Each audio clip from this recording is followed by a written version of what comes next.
Sportcast. Ես Դավիթ Հաղաբեկյանն եմ, սա Sportcast-ի հերթական հաղորդումն է։ Բարև ձեզ, հարգելի ունկնդիրներ եւ անկնդիրներ։ Այսօր անդրադառնում ենք բռնցքամարտին։ Վերջերս Երևանում ավարտվեցին երիտասարդ բռնցքամարտիկների եւ մինչեւ 23 տարեկանների Եվրոպայի առաջնությունները, թե տղաների, թե աղջիկների։ Իմ հյուրն է Հայաստանի բռնցքամարտի երիտասարդական հավաքականի գլխավոր մարզիչ, Հայաստանի վաստակավոր մարզիչ Կարեն Աղամալյանը, շնորհակալ եմ պարոն Աղամալյան մեր հրավերը ընդունելու համար։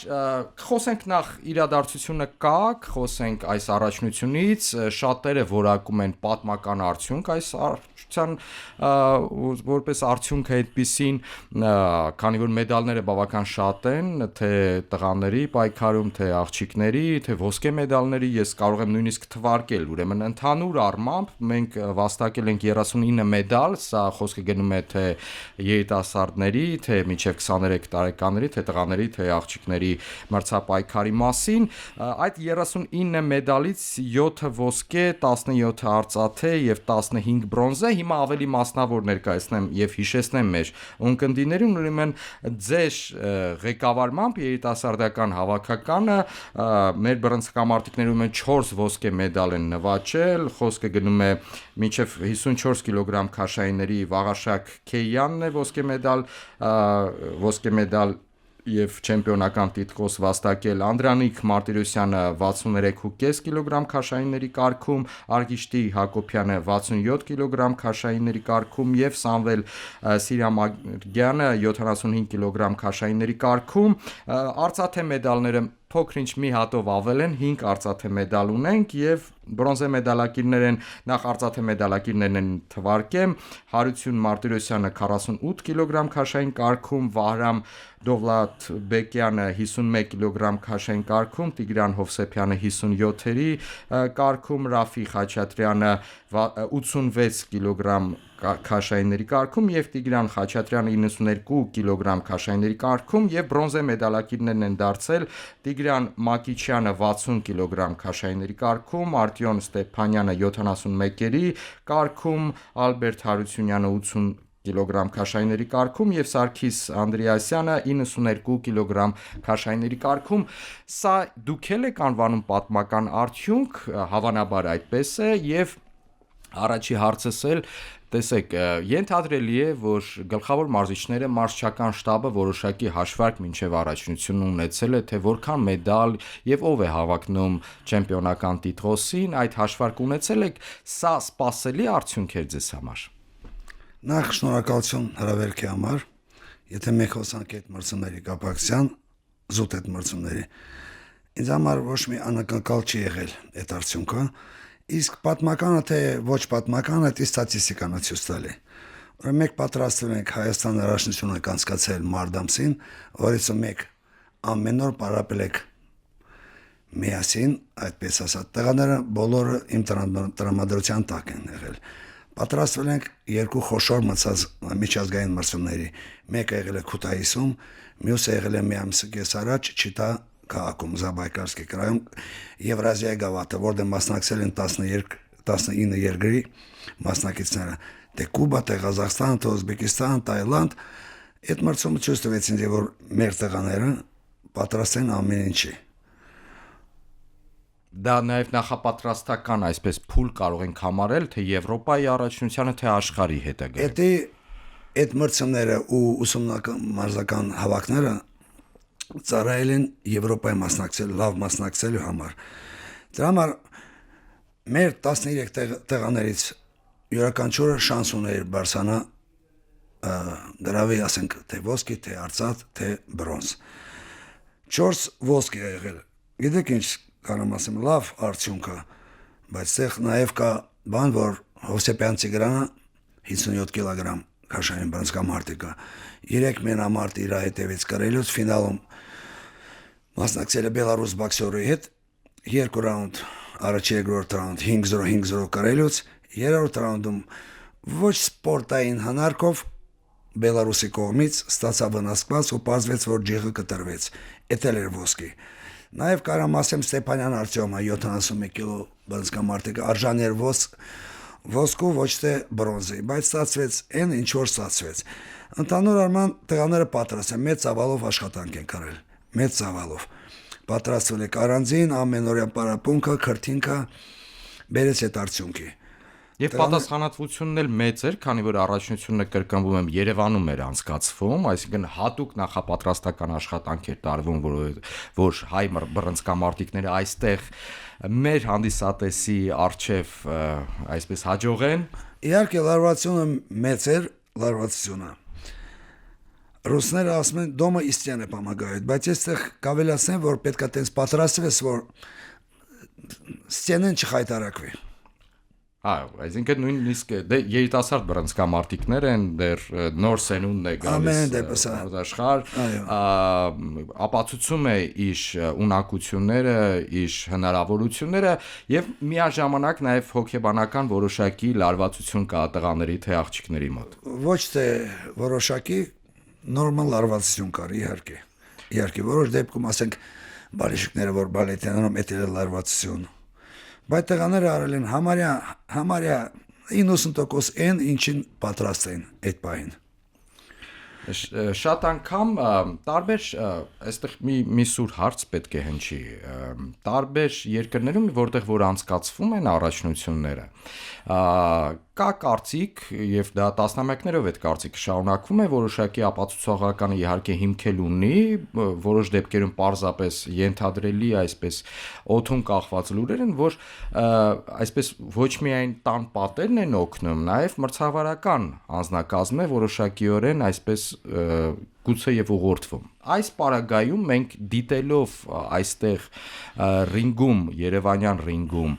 թե կիսաեզրափակիչները, թե եզրափակիչները, թե դրա նախորդ փուլերում մեր մասնակիցների, մեր բռնցքամարտիկների ելույթները, մենք չենք տեսնում, որ այսպես մրցավարները որոշակի հավակնություն ունեն, ենթադրենք Հայաստանը ներկայացնող բռնցքամարտիկներին այսպես օգնելու։ Միանշանակ ճիշտ եք, այտենց բան միշտ լինում է, բայց չեմ ուզում ասեմ, որ որևէ մի մենամարտի ժամանակ մեզի նվեր են տվել։ Ավելին ասեմ, Հովսեփյան Տիգրանի մենամարտի ժամանակ, որ ջիղը կտրվեց եզրափակիչում եթե ռինգի մրցավարը ավելի ուշադիր կլիներ, ավելի ուշադիր, այն Բելարուս բռնցքամարտիկը պետք է լիներ որակազրկված, ու մենք ստանայինք մի հատ ոսկե մեդալ։ Այդ որակազրկումը չեղավ, շատ ցավալի էր, այդ դերվագն էլ ես էլ եմ դիտել, տեսել եմ թե ինչ տեղի ունեցավ, այսպես Պրոստը Տիգրանը եկան կամքի ուժ ուներ, որ նա ուզում էր շարունակի բոյը։ Մրցավարը չջոկեց։ Կամ ոտը դրեց էլ չկարեցավ շարունակի։ Մրցավարը չջոկեց։ Չնայած փորձված մրցավար էր։ Դե այդպես էլ է լինում։ Ամենայն դեպս մենք փաստում ենք, որ տան պատերը այդ կողմից մրցավարական կողմից մեզ չեն օգնել։ Այո, մրցավարները կողմից չի օգնել։ Իհարկե, ես պետք է ասեմ, գիտեք ինչ, եթե ոգևորում էր թե բոլորին, ասենք, ամբողջ ֆեդերացիան նախագահան Պարոն Հովսեփյանը կայնացել այսպես ասած մեր մեջք են, բայց մենք մտել ենք կրելու համար, ոչ թե լավ մենամարտ անցկացնենք, կրելու համար ենք մտել, ու տղերքը պատրաստ են, նորից եմ ասում, տղերքը պատրաստ են եղել նրան ինչ որ արել են։ Եվ վերադառնալով այն ամենին ինչից սկսեցինք, փորձագետները, բռնցքամարտին հետևողները, մեկնաբանները շատերն են պատմական անվանում, որակում այս արդյունքը, որովհետև ի վերջո 39 մեդալ կրկնում եմ թե երիտասարդների առաջնությունում, թե մինչև 23 տարեկանների, թե աղջիկների եւ տղաների մրցապայքարում բավական մեծ թիվ է, գրեթե 4 տասնյակ։ Այսպիսի արդյունք մենք չգիտեմ, կհիշենք եղել է թե ոչ երիտասարդների պայքարում, չի եղել։ Դրանով նաեւ հանդերձ պատմական է այս արդյունքը։ Մենք սպասում ենք այդպիսի արդյունքներ, այսպես հասկանում եմ, որ դուք երիտասարդական երիտասարդների հավաքականի գլխավոր մարզիչն եք, բայց ձեր ընդհանուր մարզչական շտաբը նաև մինչև 23 տարեկանների գլխավոր մարզիչը դուք կիսվում եք իրար հետ այն սպասելիքներով, որոնք որ ունեք այդ պահին մինչև առաջնություն սկսելը, նրանք էլ սպասում են իրենց արդյունքին, թե ինչպես դուք եք ասում, այն ինչ պետք է լիներ եղավ։ Ես կարամ ասեմ մի բան, մեր թիմը երիտասարդները մեկ պատրաստվել են առանձին Աբովյան քաղաքում, որտեղ չենք ունեցել ոչ մի խնդրեմ նախապատ։ 23 տարեկանների թե աղջիկներ, ես կուրսի եմ եղել, ոնց է իրանք էլ են պատրաստվել շատ լավ։ Պատրաստվել են շատ լավ։ Այնտեղ կա այդտեղ իհարկե այսօր Ռուսաստանը թիմը ավելի ուժեղ է մեզանից, բայց ամեն ինչից կուրսի եմ, այսինքն տեղյակ եմ, որ թե 23 տարեկանների տղաները իրանց մարզիչներով թե աղջիկերը պատրաստվել են ամենադեպս լուրջ։ Մենք հիմա նաև հաջորդ մեծ տուգատեսը իհարկե աշխարհի առաջնությունն է։ Այստեղ այս արդյունքը դե պարզ է աշխարհի առաջնությունում մրցակցությունը ել ավելի մեծ է։ Բավական լավ դպրոցներ ունեն թե եվրոպական որոշ երկրները, թե որոնք որ այստեղ էին ներկա։ Իրենց գումարվում է արդեն աշխարհի առաջնության մրցապայքարում Կուբան գիտենք, որ միշտ լավ բռնցքամարտիկներով սերունդ առ սերունդ լավ բռնցքամարտիկներ են ունենում, որոնք հետագայում նաև պրոֆեսիոնալ ռինգի են գնում։ Այնտեղ մենք ինչ ակնկալիքներ կարող ենք ունենալ։ Գիտեք ինչ, սերունդափոխություն ա եղել մեծահասակների մեջ, մինչև անցյալ տարվա, այս տարվա սկիզբը ես եմ եղել գլխավոր մարզիչ, դե ես ամեն ինչը տեսնում եմ, նկատում եմ, տղերքը կպատրաստվեն լավ, հիմա երիտասարդական բռնցքամարտը ու մեծահասակների լրիվ այլ տարբեր բաներ ա, լրիվ այդքան դեպք ա եղել, թե ըմբիշամարտում, թե բռնցքամարտում նույն բան, այդքան ասենք երիտասարդների մեջ եղել են աշխարհի չեմպիոն, որոնք հələ չեն կարեցել մեծահասակների մեջ, ասենք եթե մեր անվանի հայկական բռնցքամարտները հիշենք, երևի էսի ոնց որ ասում է ռուսը, ասում է բեզբալեզն է, переходը եղել է Սամսոն Խաչատրյան, Իսրայել Հակոբյան, Մեխա Ղազարյանի մոտ, որ անցան մալաջոժից, այսինքն գլատկի անցան։ Հիմա այս առաջնությունը սպասում է, այսա նոյեմբերի վերջին Դուբայում ալնելու, թիմը երիտասարդը հույսով են, որ կլինեն մեդալները։ Եվ սպասելիքներ կան համենայն դեպս։ Դուք նշեցիք, որ տարվա առաջին կեսում նաև եվրասիական գավաթի եք մասնակցել, այսինքն դուք տեսել եք այն, այսպես ասեմ, մրցակիցներին, որոնք կան ասիական հատվածում։ Այդտեղից նրանք նաև կմասնակցեն աշխարհի առաջնությանը եւ մի խոսքով հետագայում կլինեն հիմնական մրցակիցներ։ Հետագայում հա։ Կարամ ասեմ, որ այդ Եվրազիայի գավաթի ժամանակ մենք կրել ենք թե ուզբեկին, թե ղազախին, թե կիրգիզին, թե տայլանդցուն։ Գիտեք, տեղերը որ պետքա պատրաստել են, ամեն ինչի էլ չնայեն Ռուսաստանը առաջի համարը ահագին ռուսներն են տարել։ Ֆինալում նույն Վաղարշակյանը կրեց այն տողուն, որ ստեղ կրեց ֆինալում, ոչ մեկը չէր սպասում։ Երևի ինքն էր սպասում, մեկ էլ ես։ Մեր ունկնդիրներին եւ ակնդիրներին եւս մեկ անգամ հիշեցնեմ, որ զրուցում ենք բռնցքամարտի Երևանում անցկացված երիտասարդների եւ մինչեւ 23 տարեկանների առաջնությունների արդյունքի մասին, զրուցում ենք ընդհանրապես բռնցքամարտում հայ բռնցքամարտիկների, երիտասարդ բռնցքամարտիկների նոր սերնդի մասին, իսկ իմ հյուրն է Հայաստանի բռնցքամարտի երիտասարդական հավաքականի գլխավոր մարզիչ Կարեն Աղամալյանը։ Պարոն Աղամալյան, այստեղ մի կարևոր կետի եկանք, որը միշտ քննարկվում է, բայց որը չափի կարծես թե շատ այսպես մեկնաբանության ժամանակ այս մարտերը դիտելիս այսպես առաջի պլանում չէ, հոգեբանական պատրաստվածության մասին է խոսքը։ Դուք որպես գլխավոր մարզիչ մեկ սերունդ չի, որ ձեր այսպես ասեմ ձերքի տակով անցել է։ Շատ կարևոր գործոն է, չէ, հոգեբանորեն պատրաստել մարզիկին ռինգ դուրս գալու։ Կապ չունի, դուք նշեցիք, որ կապ չունի, թե մրցակիցը ով է, բայց յուրաքանչյուր մրցակցին պետք է յուրովի պատրաստվել, նաև մեր մարզիկին յուրովի պատրաստել։ Դե հոգեբանությունը շատ մեծ դեր է կատարում,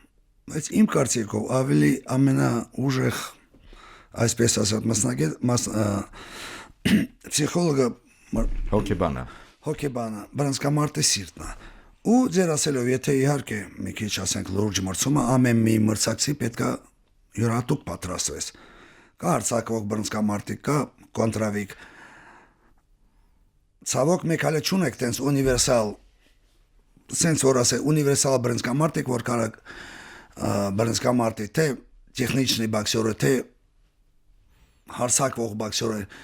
ասենք ֆիզիկապես ուժեղ բոքսյորներ ունենք բայց sense ունիվերսալիզմը այսօրվա բռնցքամարտում շատ պետք է, որովհետև այսօրվա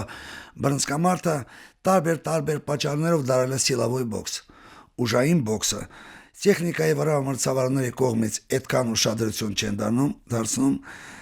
առաջ գնալ խփել, իհարկե տրավերջն էլ կգա, բայց ամենայն դեպս այսօրվա բռնցքամարտիկը դարավ տենց, բայց թեկուզ նայեք, Հակոբ Կոքյանը տեղեն որ դարավ չեմպիոն ստե ու լավագույն, նա ոչ մի ուժային բոքս չի անում, դրա համար ունիվերսալ է, նա կարող է համսրա հետ կպնի, համսրա հետ մասնակցի, մի քիչ նուրբ հարցա, ոչ թե մեկ չունեք, մի քիչ յուրահատուկ պատրաստակություն է պետք մեզ։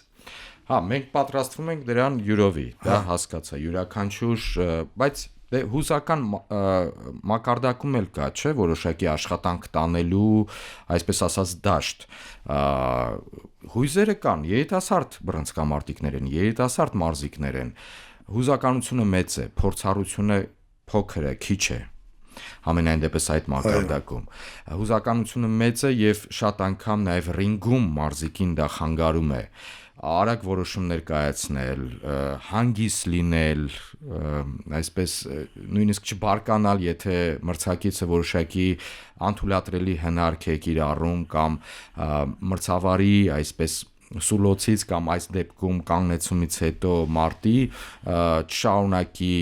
մարտը, այսինքն սադրանքների չդիմի, չէ՞, դա հատուկ պատրաստության աշխատանք է։ Հատուկ, այո, ստեղ մի բան նշեմ, շատ կարևոր բանը ոնց է sense ոնց ասեմ ոչ մեկը չնեղան ոնց է անգյունի մրցավարը մրցավարը մարզիչը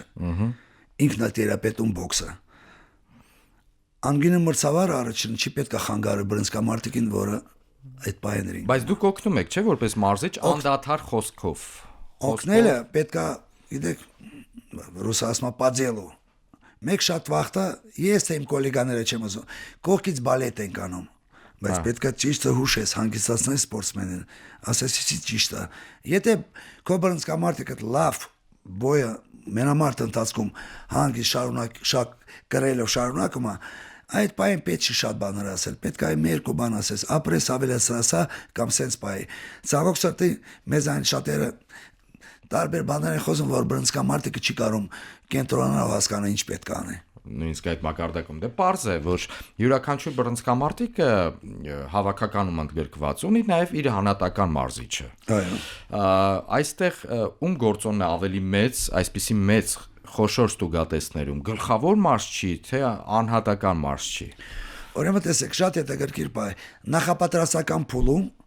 ես ասեմ իմ կողմից ես ամեն ինչը վերցնում եմ իմ վրա որովհետեւ ինձ այնց է կախված 2-3 ամսվա ընթացքում թիմը ոնց կպատրաստվի մրցումները օր հաշվելով մրցումը սկսում է 10 օրից թե 15 օրից թե 4 օրից մի օր էլ նշանակություն ունի մի օր էլ մրցումների ժամանակ ես հնարավորություն եմ տալի բոլոր անձնական մարզիչներին անհատական աշխատանքի ժամանակ կան մարզիչներ ասում են չէ պարոն Աղամալյան դու իմ երեխու հետ աշխատի բայց ես հնարավորություն եմ տալիս բոլոր անձնական մարզիչներին աշխատեն իրանց երեխեքի հետ Գլխավոր մարզչի նաև խնդիրը նրանում է, որ ինքը պետք է հասկանալի է, կրկնվում եմ, յուրաքանչյուր մարզիկ, բռնցքամարտիկ ունի իր անհատական մարզիչը, ում մոտ որ ինքը պարապում է, ով որ իր զարգացմամբ է զբաղվում, բայց գլխավոր մարզիչը պետք է քիչ շատից բոլորի հնարավորություններին տիրապետի, այսինքն իմանա յուրաքանչյուր մարզիկը, ով որ հավաքականի կազմում ընդգրկված գնում է խոշոր ստուգատեսի Եվրոպայի թե աշխարհի առաջնությանը թե որևէ այլ ռինգում է, այլ երկրի, այլ այսպես ասած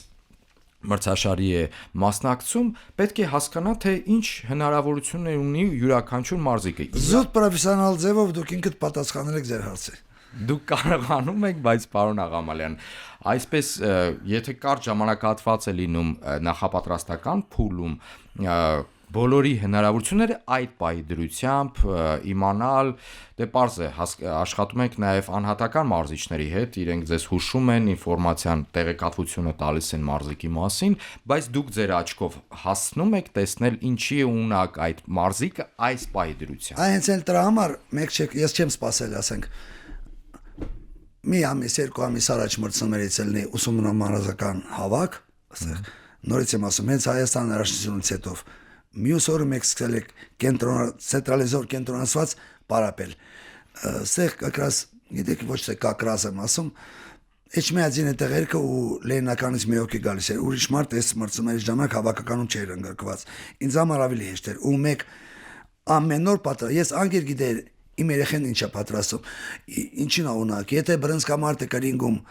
պետք է խփի աչ, ճիշտը կամ ձախ աչ։ Ես գիտեմ նա ունակ չէ հասարակ բանը, օրինակ ես երբեք չեմ ուշի խփի էսի։ Հա, դուք նույնիսկ այդ մանրամասնորեն տիրապետում եք ով ինչի է, ինչ հնարավորություններ ունի։ Մեր ունկնդրին եւ ակնդրին եւս մեկ անգամ հիշեցնեմ, որ իմ հյուրն է Հայաստանի բռնցքամարտի երիտասարդական հավաքականի գլխավոր մարզիչ, Հայաստանի վաստակավոր մարզիչ Կարեն Աղամալյանը։ Պարոն Աղամալյան, այս վերջնամասում մեր զրույցի նաեւ խոսենք նոր սերունդների կրթության, տեսնենք ինչ մենք ուրախացանք այս արդյունքով, բայց տեսնենք ինչ սերունդ է գալիս, ինչպես դուք եք նշում, երիտասարդների մակարդակում լավ բռնցքամարտ ցուցադրելը մեկ բան է, իսկ արդեն մեծահասակների մակարդակում այլ բան է։ Շատ անգամ, ինչպես դուք իրավացի եք նշում, ըմբշամարտում, բռնցքամարտում, նույնիսկ ծանրամարտում, այն հենակետային մարզաձևերում, որ հենակետային են մեզ Հայաստանի համար, հայ մարզիկների համար։ Այս մարզաձևերում երիտասարդների այդ մինչև 23, մինչև 22 տարեկանների այս երիտասարդ բռնցքամարտիկները շատ անգամ շատ տաղանդավոր են, լավ արդյունքներ են ցույց տալիս, բայց երբ որ մեծահասակներ դե այնտեղ մրցակցությունը այլ է, այլ մակարդակ է։ Բոլոր հնարավորությունները չեն կարողանում շատ անգամ ցուցադրել եւ լավ արդյունքների հասնել։ Իհարկե կան նաեւ այնպիսիք, որոնք որ երիտասարդների մակարդակից դուրս են գալի մեծահասակների եւ հաջողում են նաեւ այնտեղ եւ շատ տիտղոսներ են նվաճում։ Ճիշտ է։ Գիտեք, մեր ազգը, մեր հայկական բռնցքամարտիկները մեկ մի քիչ շուտ են հասունանում։ Որովհետև շատ վաղ տարիքից են սկսում այդ էլ կական մեր մենտալիտետն է տենց, ասենք թեկուզ պատանիների մեջ մեկ այդքան Եվրոպայի աշխարհի չեմպիոն եք տվել, որ վերջում չեն կարողացել բան անել։ Մեկ շուտ եք հասունանում, հասկանում եք, դա գենաֆոնդից է, թե ինչից է, ես չեմ կարող բացատրեմ, բայց այտենց բռնցքամարտիկները պետք է մարզիչը աշխատի ավելի ոչ թե զգուշ իմանալով թույլ ուժեղ տեղը չի վրազվի, որ հասնի մեծահասակներին։ Վերջապես ասենք, այսօրվա արդյունքները թե օլիմպիադաբան հաշվարկը գնում է մեծահասակների մեջ։ Դե իհարկե։ Ամենաբարձր մակարդակը օլիմպիական խաղերն են մարզը։ Մենք վերջին տարիներին, եթե խորհրդային տարիներին հայ բռնցքամարտիկները այնտեղ մեդալներ էին նվաճում, շատ էին մեդալները։ Հիմա փոքրինչ սակավ է դարել այդ տեսականին։ Ցավալի է, բայց այդպես է վերջին մի քանի օլիմպիական խաղերում սակավ թիվով նվաճվում էր, բայց այն մեդալները չէ։ Ոսկի չունենք։ Ցավալի է, բայց չունենք։ Բայց ունենք նոր սերունդ։ Հիմա այս սերունդը, որը ձեր ձեռքի տակ է, մենք այդտեղ ինչ ակնկալիքներ ունենանք։ Մենք մոտակա այդ խոշոր մրցաշարին օլիմպիական խաղերում մենք ակնկալիք ունենանք ոսկե մեդալի։ Ես կարամ ասեմ, այս մեր մեծերի թիմը 23 տարեկանները, որ մասնակցեց, սրանք էլ են արդեն մեծահասակներ են։ Անտեղ համարյա սաստավի կեսը մեծահասակների հավաքականն են։ Հիմա այս դժվարանում եմ ասեմ, գիտեք ինչ, հիմա լիքը փոփոխություն անելու միջազգային ֆեդերացիաներում։ Անտեղ հարցեր կա, որ կա AIBA, կա World Boxing, որ այլ թույլ չի տվել մեզի մասնակցի նախօլիմպիական մրցաշարերին։ Հիմա այդ հարցը մինչև վերջ պետքա մինչև տարվա վերջը ստումա կլուծվի։ Միջազգային ինչ մրցում ալնելու, ինչ ես այսօր կարամ ասեմ, թեկուզ այս իմ թիմը, որ երիտասարդների մեջ փայլեց, այսօր որովհետեւ կան 1-2 հոգի բռնցքամարտիկ, որը վաղակարան sense լրացեն մեծահասակների հավաքականը, մնացածների ահագին տեղ ունեն աճելու, լուրջ աշխատանք է պետք, ճիշտ աշխատանք է պետք։ Սպասելիքները իհարկե շատ է, ու ես ոչ թե գովազդի համար ասեմ, մեր ֆեդերացիա նախագահ պարոն Ասիպյանը անում է ամեն ինչը, գիտեք, որ այդ սենունդը տակից բարձրանա։ Հիմա կստացվի կամ չի ստացվի, դա մի քիչ բարդ բան է, չնայած անհնարին բան չկա։ Այդ որ վերջի տարիներն, այդ որ Եվրոպայի կամ 4-րդ թե երրորդ Եվրոպայի ու աշխարհի աշխուժը անցկացրել Երևանում, դա էլ է մեծ պատիվ մեր Հայաստանին, որ այդքան երկրներ են ուզում, դա նորից եմ ասում, ոչ թե գովազդա, կարում է ֆեդերացիա նախագահան բերի ու այդ պոպուլյարնոստը, պոպուլիզացիա, բան պետք է բերի ամեն ինչի, հիմա այստեղ շատ կարևոր բան է, որ ինձանից սկսած, միշտ կրկնում, ինձանից սկսած մարզիչները աշխատեն ճիշտ։ Բոքսը հայ այրան մեջ կա, հասկանում եք։ Իսկ սովետի ժամանակ, ասենք, մեր բռնցքանց մարտիկները մինչև մտեն սովետական միության հավաքականի մեջ, անցում են 5-6-7 փուլ։ Հիմա ստե դառնում ես Հայաստանի չեմպիոն, դառնում ես արդեն Եվրոպայի աշխարհի մասնակից։ Դա էլ մեծ բան ունի, հասկանում եք։ Իհարկե։ Պարոն Աղամալյան, կրկնում եմ, ձեր ձեռքի տակով մեկ սերունդ չի, որ անցել է։ Հիմա մեզ մոտ բռնցքամարտի զարգացումը որ մակարդակում է, ձեր գնահատականն եմ ցանկանում լսել։ Զարգացումը միջինից մի քիչ բարձր։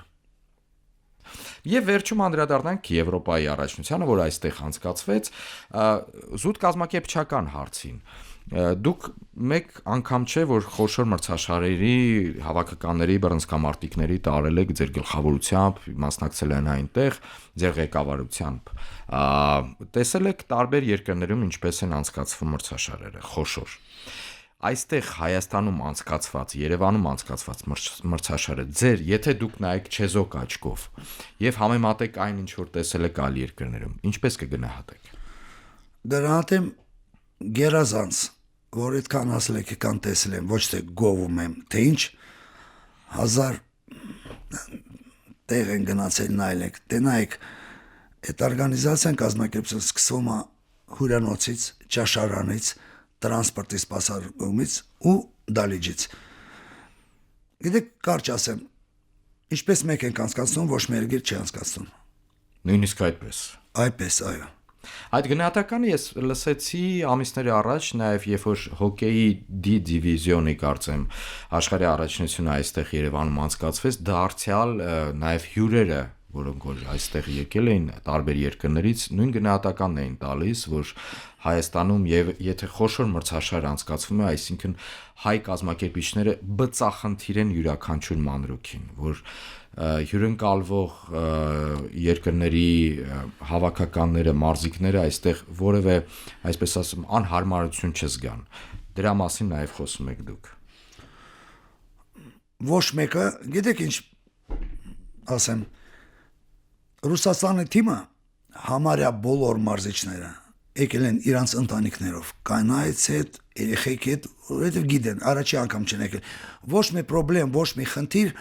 ոչ մեկը ոչ մտեղ չի ունեցել։ Տեսեք մի բան պատմեմ, գնացել եք Ամերիկա 2008 թվին աշխարհի չեմպիոնատներ, ամեն ինչ լավ է։ Գիտենք, որ ասենք ավտոբուսը պետք է շարժվի, նույն բանը Միլանում է եղել, 10:15, որ մենամարտ ժամը 12-ին առաջի բոյը մերն է։ Կես ժամ սպասում ենք, եսիմ, կամ բարձավ մարցումը սպասում ենք, սարը քրտնած, որ ստեղ տենց պրոբլեմ երբեք չի եղել։ Երբեք։ Շնորհակալ եմ պարոն Աղամալյան, շնորհակալ եմ, որ հրավերս ընդունեցիք, եկաք այստեղ եւ այսպես տակ-տակ ցերքից պատմեցիք այն ինչ որ տեղի ունեցել օրեր առաջ այստեղ Երևանում։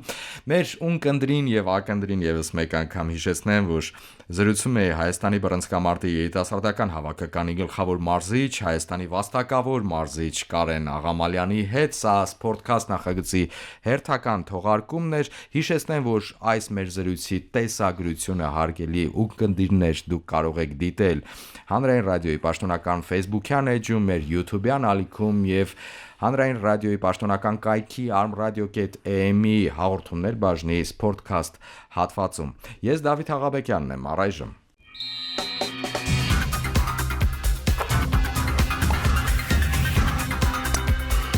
Sportcast